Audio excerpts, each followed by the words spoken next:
Hello दोस्तों, target Bihar study channel पर स्वागत है। आज हम लोग क्लास 10th का कुछ 2 अंक का प्रश्न लिए हैं। चलिए इसको सॉल्यूशन करते हैं। देखिए पहला प्रश्न है, अभाज्य गुणनखंड विधि से 96 और 404 का मसा और लसा ज्ञात करना है। तो सबसे पहले हम क्या करेंगे, 96 को अभाज्य गुणनखंड के रूप में व्यक्त करेंगे। ठीक है,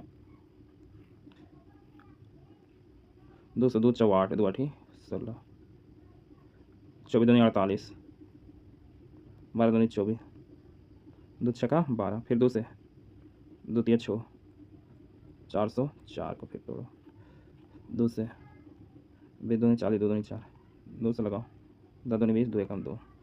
अब देखिए 96 को हम क्या लिख सकते हैं, 2 के वो आया है, 1 2 3 4 5 और फिर 3 है, तो यानी 2 का पावर 5 लिख सकते हैं, 2 का पावर 5 और गुने 3। ठीक है, फिर 404, 2 के स्क्वायर गुने 101, तो हम लिख सकते हैं 2 के स्क्वायर गुने 101। चलिए अब इसको अगला पेज लेते हैं। हमको निकालना है इसलिए HCF 96 और 404। देखिए मसा निकालने के लिए जो मिलेगा उभयनिष्ठ रहेगा, कॉमन रहेगा, उसका सबसे कम पावर वाला मसा में लेते हैं। तो देखिए यहाँ ध्यान से देखिए, 2 2 मिल रहा है, तो कम पावर कौन है, 2 पावर 5 की 2 पावर 2, तो कम पावर वाला है 2 पावर 2, तो हम मसा में जो मिलेगा वही लेना है। तो 2 पावर 2 मसे में आ गया, यानी 2 का स्क्वायर, 2 का स्क्वायर कितना होता है 4, यानी मसा आ गया 4। अब हम LCM निकालेंगे 96 और 404।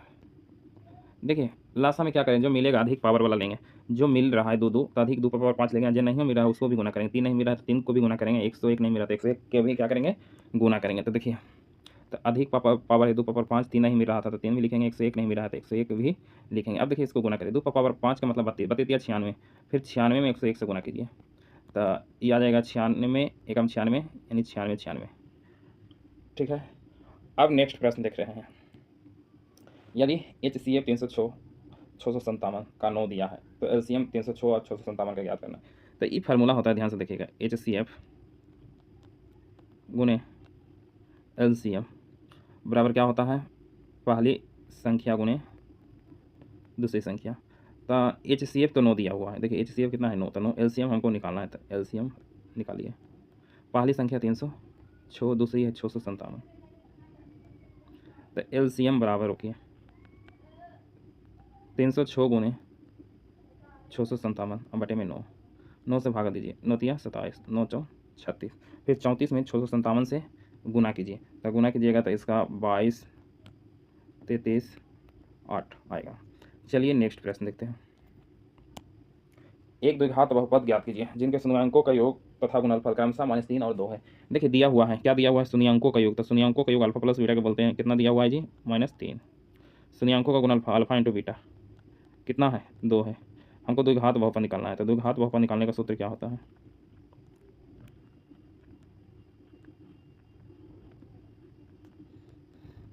एक्स स्क्वायर माइनस अल्फ़ा जोड़ beta into x plus alpha into beta, यही होता है एक्स स्क्वायर।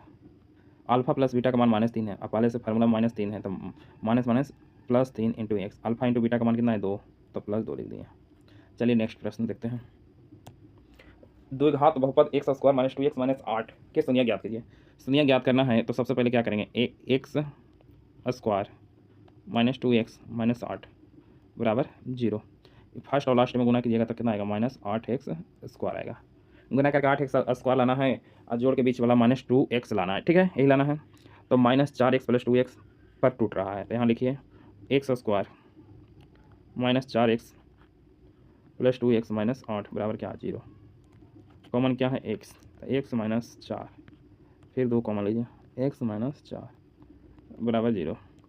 x - 4 कॉमन लीजिए, तो x माइनस अगर 4 हम कॉमन ले लेते हैं तो x प्लस क्या बचेगा, 2 बराबर 0। चलिए अब आगे देखिए, बारी बारी से 0 फुट कीजिए, तो x - 4 बराबर 0 फुट करते हैं, तो x बराबर कितना आ गया, 4। फिर x + 2 बराबर 0 फुट करते हैं,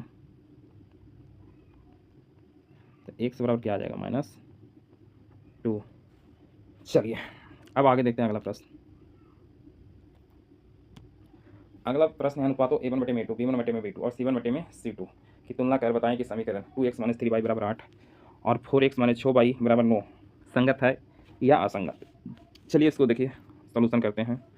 सबसे पहले जैसे ये 2x है माइनस 3y प्लस 8 इधर आएगा तो माइनस 8 बराबर क्या 0, इसको इक्वेशन फर्स्ट मान सकते हैं। फिर है 4x माइनस 6y, 4x ना है 4x माइनस 6y प्लस 9 इधर आएगा तो माइनस 9 बराबर क्या 0, इसको इक्वेशन 2। अब ध्यान से देखिए A1 का मान निकालिए। समीकरण 1 में जो x का गुणांक होगा A1 का मान 2 है, B1 का मान जो y का गुणांक होगा था समीकरण 1 में, तो y का गुणांक -3, C1 का मान अचर संख्या -8। इसी प्रकार A2 का मान जो समीकरण 2 में जो x का गुणांक होगा A2 का मान होगा तो कितना है 4, और B2 का मान निकालो तो y का गुणांक होगा समीकरण 2 में वो B2 का मान होगा तो -6। C2 का मान कितना है, C2 का अचर संख्या कितना है -9। अब देखिए A1 बटे में A2, B1 बटे में B2 निकालिए। अगला पेज ले रहे हैं। अब निकालेंगे A1 बटे में A2, फिर निकालेंगे B1 बटे में B2, C1 बटे में C2।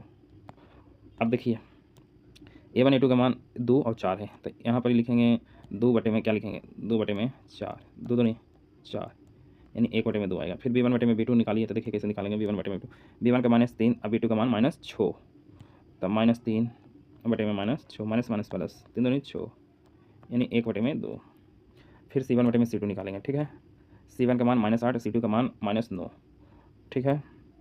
-8 बटे में -9 माइनस माइनस प्लस यानी 8 बटे में 9। तो देखिए क्या है इसलिए A1 बटे में A2 बराबर है B1 बटे में B2 और नॉट इक्वल टू किसके है C1 बटे में C2। ऐसा कंडीशन में संगत है क्या असंगत, ऐसा कंडीशन में तो कोई हल नहीं होता है, समानांतर होता है, रेखाएं कैसा होता है संगत, तो इसका सही जवाब असंगत लिख लीजिएगा, यह असंगत होगा। अतः इस रैखिक समीकरण का युग्म असंगत होगा, ठीक है। चलिए नेक्स्ट प्रश्न देखते हैं। द्विघात समीकरण 2x² माइनस 4x प्लस 3 बराबर 0 का विविक्तर ज्ञात करें, अमूलों की प्रकृति बता दें। तो देखिए विविक्तर ज्ञात करने के लिए ए बी सी का पहले मान ज्ञात कीजिए। तो ए का जो मान होता है x² का गुणांक रहेगा ए का मान 2 है। बी का मान जो होता है x का गुणांक, बी का मान कितना है -4। जो सी होता है अचर संख्या का मान कितना होता है 3। अब हम निकालेंगे क्या विवेचक, तो विवेचक बराबर क्या होता है b² माइनस 4ac। तब बी का मान कितना है -4, तो -4 के स्क्वायर 4a, ए का मान कितना है 2, सी का मान कितना है 3, 4 4 16, ठीक है। 4 दूनी 8, 4 तिया 12, 4 दूनी 8, 4 दूनी 8, 8 तिया 24 होगा, 4 दूनी 8, 8 तिया 24, 16 में से 24 घटाएंगे तो -8। देखिए मूल निगेटिव आ गया, तो इसका मूल कैसा है, इसका मूल कोई वास्तविक मूल नहीं है, अतः इसका कोई वास्तविक मूल नहीं है, कोई वास्तविक मूल नहीं है, कोई वास्तविक मूल नहीं है, इसका मूल कोई वास्तविक मूल नहीं है यानी आभासी है, ठीक है। चलिए नेक्स्ट प्रश्न देखते हैं। AP 2,7,12 डॉट डॉट डॉट का 10वां पद ज्ञात करना है, ठीक है। 10वां पद अगर हमको ज्ञात करना है मेरे प्यारे साथियों, तो इसमें देखिए प्रथम पद कितना है, प्रथम पद 2, सर्वांतर निकालना है तो दूसरा पद माइनस पहला पद, तो दूसरा पद कितना है 7 - 2 बराबर कितना हो जाएगा 5। हमको A 10 निकालना है, तो A प्लस कितना होगा 9, D A का मान 2, D का मान कितना यहाँ है 5, तो 9 × 5 9 × 5 45, 45 से 2 कितना हो जाएगा 47, इसका सही जवाब हो जाएगा। चलिए नेक्स्ट प्रश्न देखते हैं। AP 21 18 15 डॉट डॉट डॉट का कौन सा पद -81 है, तो देखिए इसमें प्रथम पद कितना है बताइए, प्रथम पद है 21, सर्वांतर निकालना दूसरा पद माइनस पहला पद 18 - 21 बराबर -3। कौन सा पद -81 है, तो nवां पद, तो nवां पद बराबर हो जाएगा -81। फार्मूला क्या होता है बताइए, A + n - 1 × D बराबर -81।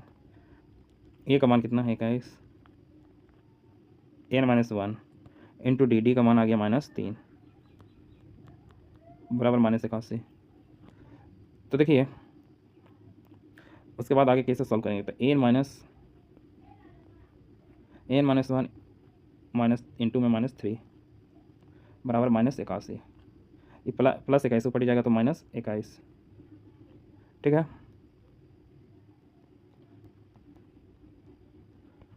इसको हमको जोड़ना है -81 को, तो 2 8 2 10 माइनस में आ गया 102, तो n-1 बराबर -102 बटे में -3 माइनस माइनस प्लस 3 से इसको भागा देना है तो दे दीजिए, ना तो अगला पेज ले लेते हैं, ना तो इसी में भागा दे दीजिए। 3 तिया 9, 3 चौक 12, 3 तिया 9, 3 चौक 12, यानी n-1 बराबर 34, यानी n-1 बराबर 34। तो n बराबर क्या आएगा 34 प्लस 1 बराबर कितना आया 35। अगर वीडियो पसंद आया है तो वीडियो को लाइक शेयर और चैनल को सब्सक्राइब जरूर करें। धन्यवाद।